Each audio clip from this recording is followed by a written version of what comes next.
Hadisnya jelas. Hadis riwayat Muslim. Ada Sahih Muslim di sini, saya bukakan. Dari sahabat Abu Hurairah. Jelas, gamblang, tegas bunyi hadisnya. Bagaimana bunyinya? Ma asfala minal ka'baini fa finnar. Pakaian lelaki yang di bawah mata kaki, neraka tempatnya. Lu semua di dalam neraka. Saya tidak memvonis manusia. Saya menyampaikan hadis Nabi. Hadis riwayat Muslim dari sahabat Abu Hurairah. Bahkan dalam hadis Abdullah bin Umar dalam Sahih Bukhari dan Muslim, Nabi menyebutkan thalathatun la yukallimuhullah yaumal qiyamah wa la yuzakkihim wa la yanzuru ilaihim wa lahum adzabun alim. 3 manusia di hari kiamat tidak diajak bicara oleh Allah, tidak dilihat, tidak disucikan, dan bagi azab yang pedih. Nabi sebutkan dari 3 golongan: al-musbil, yang isbal pakaiannya dari laki-laki. Nabi nggak merinci, kalau nggak sombong nggak apa-apa, umum bunyinya, ya kan? Jelas, gamblang, tegas bahasa Nabi. Bahkan di sana ada riwayat dari Tirmidzi, dalam Sunan Tirmidzi dan Abu Daud, bunyinya fa innal isbala minal makhilah. Sesungguhnya isbal itu sendiri adalah bentuk kesombongan, kata Nabi. Nggak apa-apa kalau nggak sombong. Kenapa? Karena dia isbal. Iya. Akhirnya cari-cari dalil, dapat hadis Abu Bakar bahwa Nabi menyatakan ketika Abu Bakar, ya Rasulullah, ya sarungku isbal. Nabi menyatakan, kamu bukan orang yang termasuk orang yang sombong. Masya Allah. Padahal kalau jujur disampaikan hadisnya, bunyi hadisnya jelas. Abu Bakar menyatakan, ya Rasulullah, ini teks hadisnya. Ya Rasulullah, inna izari yastarkhi. Itu bunyi hadisnya.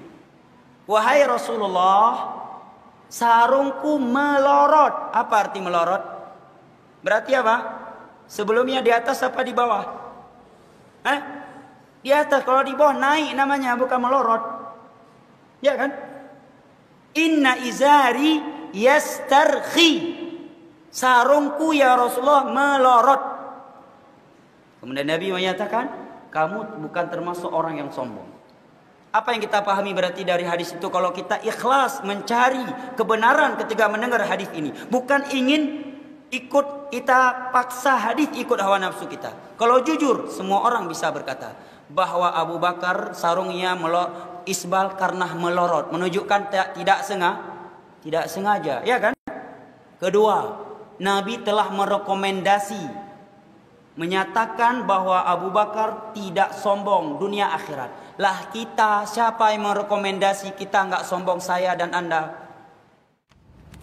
Salah satu dosa-dosa besar adalah isbal. Ketika hal ini saya nasihatkan ingkar mungkar ke kakak saya, maka beliau mengelak dan mengatakan, bukankah sejarahnya Abu Bakar radhiyallahu anhu masih berpakaian isbal, sedangkan niat saya kan bukan untuk kesombongan. Disebutkan dalam Sahih Bukhari, barang siapa yang menjulukan pakaiannya dengan sombong, Allah tidak akan melihat dirinya di hari kiamat. Lalu Abu Bakar mengatakan, sungguh salah satu ujung celanahku biasa melorot, akan tetapi saya selalu memperhatikannya.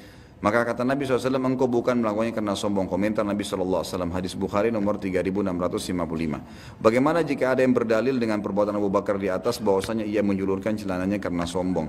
Jadi saya memperbaiki dulu riwayat ini ya. Riwayatnya bukan begini bunyinya. Riwayat itu, jadi dalam masalah isbal, kalau penanya bisa kembali ke YouTube, ada ceramah saya khusus dosa besar, tapi saya lupa ke 40 sekian gitu ya, 47 itu masalah isbal. Jadi masalah isbal ini ada 3 buah riwayat ya, 3 riwayat. Riwayat yang pertama yang menyebutkan tentang, dan ini masih dipersisikan ulama, ada yang mendhaifkan, ada yang menghasankan, tentang teguran Nabi SAW kepada sahabat yang mata kakinya tertutup waktu sholat gitu kan. Tapi ada yang mendhaifkan, ada yang menghasankan. Kalau kita ambil riwayat ini dihasankan, maka kata para ulama, orang kalau sholat mata kakinya nggak boleh tertutup, berarti sholatnya bisa batal. Karena sahabat itu sholat, lalu Nabi SAW habis salam mengatakan, kembali wudhu dan sholatlah. Dia tidak bertanya, dia pergi langsung wudhu dan sholat. Lalu Nabi SAW waktu dia selesai sholat mengatakan, kembali wudhu dan sholatlah, sampai 3 kali. Seorang sahabat tanya di sebelahnya, kenapa ya Rasulullah? Kata Nabi, karena mata kakinya tertutup. Ini riwayat yang pertama. Kalau kita ambil derajat yang dihasankan oleh para ulama, berarti sholat sudah jelas tidak boleh. Dan ini lebih umum, jumhur ulama berpegang pada kehasanan riwayat ini. Riwayat yang kedua adalah riwayat yang disebutkan di sini, tapi bunyi hadisnya begini. Kata Nabi SAW pada saat menjelaskan, siapa yang menarik, menjulurkan pakaiannya dari atas bagi laki-laki menutupi mata kakinya karena sombong, maka tidak akan mencium bau surga. Begitu hadisnya, tidak akan mencium bau surga, gitu kan? Maka hadis ini ya menjelaskan tentang semua yang sengaja menarik menutup mata kaki itu akan tidak akan mencium bau surga. Riwayat yang lain, Abu Hurairah menambahkan riwayat di sini mengatakan ada tambahan semua yang dibawa mata kaki di neraka, gitu kan? Riwayat tentang Abu Bakar radhiyallahu anhu mengatakan kepada Nabi SAW, ya Rasulullah, kalau saya sholat celana saya melorot, kan gitu. Ini tambahan, bukan di riwayat ini. Dia ikut dengan riwayat yang pertama yang dihasankan tadi.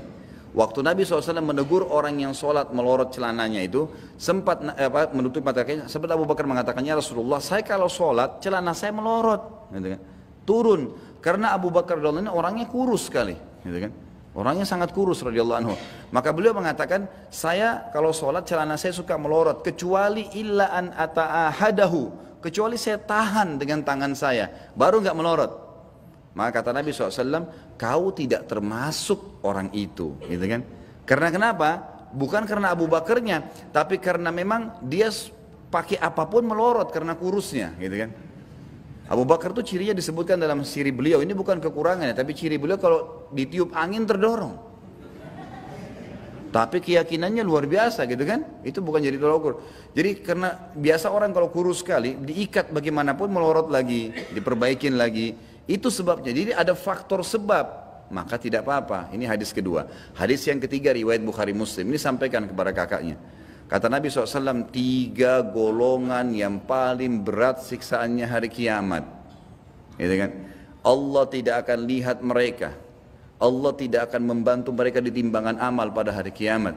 Dan Allah siapkan azab yang pedih. Pertama, musbil. Ini global, semua yang tutup mata kakinya. Sombong atau tidak, sholat atau tidak, ini hadisnya. Ini hadis yang ketiga. Kemudian yang kedua, mannan, yang nyebut-nyebutin kebaikannya. Yang ketiga, orang-orang yang menjual, ya, baik sil'atahu bihalifil kadhib, menjual dagangannya dengan sumpah palsu, sumpah dusta.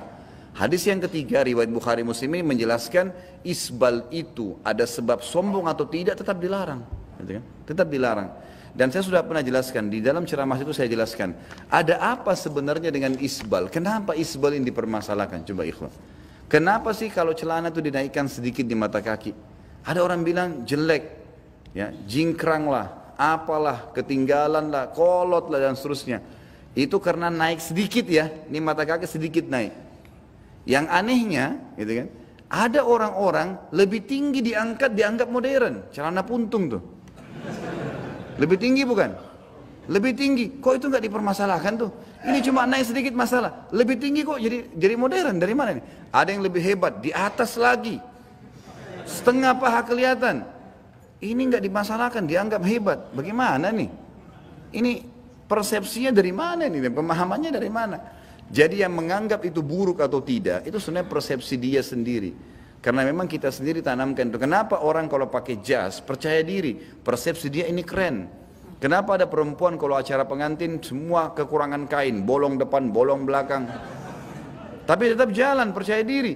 Karena persepsi dia ini keren. Mestinya akhwat kita yang pakai jilbab dan cadar, ikhwat kita juga yang sudah multazim pakai baju koko, mestinya terapkan tuh percaya dirinya.